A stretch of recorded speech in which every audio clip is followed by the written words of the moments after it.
கடக ராசிக்குரிய பிப்ரவரி மாதம் 28ஆம் தேதி முதல் மார்ச் மாதம் 6ஆம் தேதி வரைக்குரிய வார ராசி பலன்களை தற்பொழுது காணவிருக்கின்றோம்.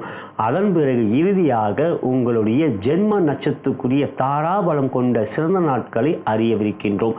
அன்புள்ள கடகராசி அன்பர்களே, இவ்வாரத்தில் பிறந்தநாள் மற்றும் திருமணநாள் கொண்டாடும் அன்பர்களுக்கு எனது இனிய வாழ்த்துக்களை தெரிவித்துக் கொள்கின்றேன். இவ்வாரத்தை பொறுத்தவரை வெள்ளி, அதாவது பிப்ரவரி 28 உங்களுக்கு சந்திராஷ்டமம். அன்றைய நாள் பொறுமை நிதானம் காட்டுங்கள். அதன் பிறகு பார்க்கின்ற பொழுது ராசியாதிபதியான சந்திரர் பகவான் வளர்பறையாக இருப்பதினால் உங்களுக்கு நன்மையும் யோகமும் அதிகரிக்கும்.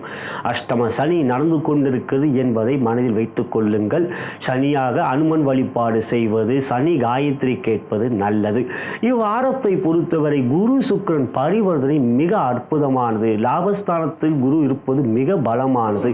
12 செவ்வாய் இருக்கிறார் என்றாலும் 11ஆம் இடத்தில் குரு இருப்பதனால் கோச்சார வேதி அடிப்படையில் செவ்வாயால் பாதிப்பு இல்லை. அட்டமத்தில் சூரியன் சனி, பொதுவாக 8இல் சூரியன் இருப்பது சிறப்பல்ல. ஆனால் சூரியனோடு ஒரு கிரகம் சேர்க்கை பெற்றால் பாதிப்பு இல்லை. சனி சேர்க்கை பெற்றிருக்கிறார். இருப்பினும் சனி சூரியன் இருவரும் சேர்க்கை பெற்று 2ஆம் இடம் குடும்பஸ்தானத்தை பார்ப்பதினால் குடும்பத்தில் சின்ன சின்ன பிரச்சனைகளை பெரிதுபடுத்தாதீர்கள், கோபம் காட்டாதீர்கள்.